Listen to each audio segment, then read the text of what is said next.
আজি আমি সদৌ অসম আদিবাসী ছাত্ৰ সন্থা মৰাণ আঞ্চলিক সমিতিয়ে ৰাজচক্ৰ বিষয়াৰ অফিচত অবৈধ ইটা ভাটা আৰু অবৈধ মাটি খননৰ কাৰ্য বন্ধ কৰিবৰ কাৰণে এখন স্মাৰকপত্ৰ আমি প্ৰদান কৰিছোঁ আৰু স্মাৰকপত্ৰ আমি প্ৰত্যেক বছৰে আমি প্ৰদান কৰোঁ।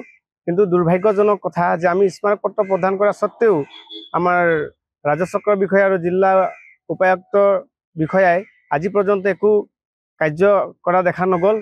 সেইবাবে আমি পুনৰবাৰ আৰু এখন স্মাৰকপত্ৰ প্ৰদান কৰিছোঁ যাতে এইবাৰ অবৈধ ইটা ভাটা আৰু অবৈধ মাটি খনন কাৰ্যসূচী যদি বন্ধ নকৰে, অন্যথা আমি মৰাণ সদৌ অসম আদিবাসী ছাত্ৰ সন্থাই তীব্ৰ আন্দোলন কাৰ্যসূচী গঢ়ি তুলিম বুলি আমি অৱগত কৰিছোঁ। আজি আমি সদৌ অসম আদিবাসী ছাত্ৰ সন্থা মৰাণ আঞ্চলিক সমিতি হৈ মৰাণ ৰাজচক্ৰ মহোদয়াক এখন স্মাৰকপত্ৰ প্ৰদান কৰিছোঁ। অবৈধ ইটা ভাটাসমূহ বন্ধ কৰাৰ আৰু অবৈধ খনন কাৰ্য শীঘ্ৰে বন্ধ কৰাৰ দাবীত আমি এই স্মাৰকপত্ৰ প্ৰদান কৰিছোঁ। আমি প্ৰতি বছৰে সদৌ অসম আদিবাসী ছাত্ৰ সন্থাই মৰাণ ৰাজচক্ৰ মহোদয়াক আৰু জিলা আয়ুক্তক স্মাৰকপত্ৰ প্ৰদান কৰোঁ, যিবিলাক অবৈধ ইটা ভাটাসমূহ আছে আৰু অবৈধ খনন কাৰ্য বন্ধ হ'ব কৰিবৰ কাৰণে। কাৰণ আমি দীৰ্ঘদিন এই দাবী উত্থাপন কৰাৰ স্বত্তেও বিভাগীয় কৰ্তৃপক্ষই কোনো ধৰণৰ ব্যৱস্থা গ্ৰহণ নকৰে। আজি মৰাণ অঞ্চলত প্ৰায় 80% ভাটা অবৈধভাৱে চলি আছে বুলি আমি গম পাইছোঁ। তৎসত্ত্বেও এই ভাটাসমূহ বন্ধ কৰা তেওঁলোকে বিভাগীয় কৰ্তৃপক্ষই ব্যৱস্থা গ্ৰহণ কৰা নাই।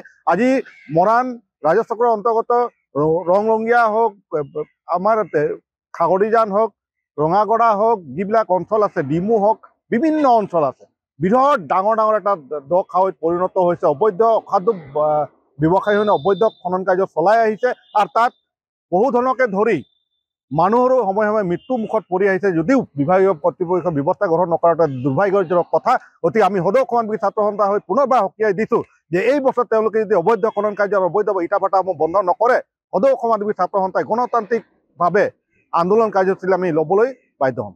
আজি আমি সদৌ অসম আদিবাসী ছাত্ৰ সন্থা মৰাণ আঞ্চলিক সমিতিয়ে ৰাজচক্ৰ বিষয়াৰ অফিচত অবৈধ ইটা ভাটা আৰু অবৈধ মাটি খননৰ কাৰ্য বন্ধ কৰিবৰ কাৰণে এখন স্মাৰকপত্ৰ আমি প্ৰদান কৰিছোঁ আৰু স্মাৰকপত্ৰ আমি প্ৰত্যেক বছৰে আমি প্ৰদান কৰোঁ।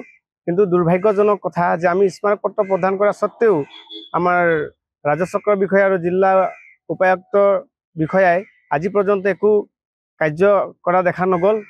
সেইবাবে আমি পুনৰবাৰ আৰু এখন স্মাৰকপত্ৰ প্ৰদান কৰিছোঁ যাতে এইবাৰ অবৈধ ইটা ভাটা আৰু অবৈধ মাটি খনন কাৰ্যসূচী যদি বন্ধ নকৰে, অন্যথা আমি মৰাণ সদৌ অসম আদিবাসী ছাত্ৰ সন্থাই তীব্ৰ আন্দোলন কাৰ্যসূচী গঢ়ি তুলিম বুলি আমি অৱগত কৰিছোঁ।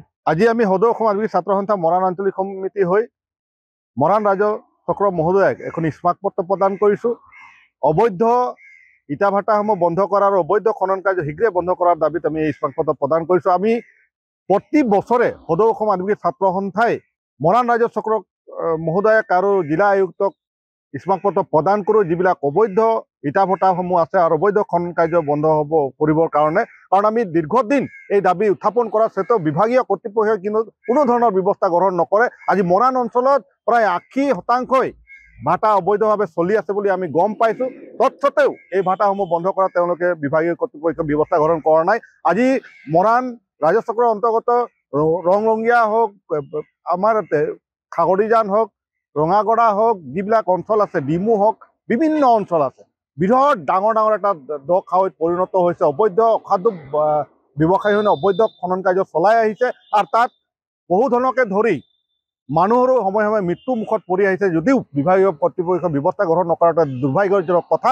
গতিকে আমি সদৌ অসম আদিবাসী ছাত্ৰ সন্থা হৈ পুনৰবাৰ সকীয়াই দিছোঁ যে এই বছৰ তেওঁলোকে যদি অবৈধ খনন কাৰ্য আৰু অবৈধ ইটা ভাটাসমূহ বন্ধ নকৰে, সদৌ অসম আদিবাসী ছাত্ৰ সন্থাই গণতান্ত্ৰিকভাৱে আন্দোলন কাৰ্যসূচী আমি ল'বলৈ বাধ্য হ'ম। যিকোনো খবৰৰ বাবে যোগাযোগ কৰক 7099017330 অথবা 70990173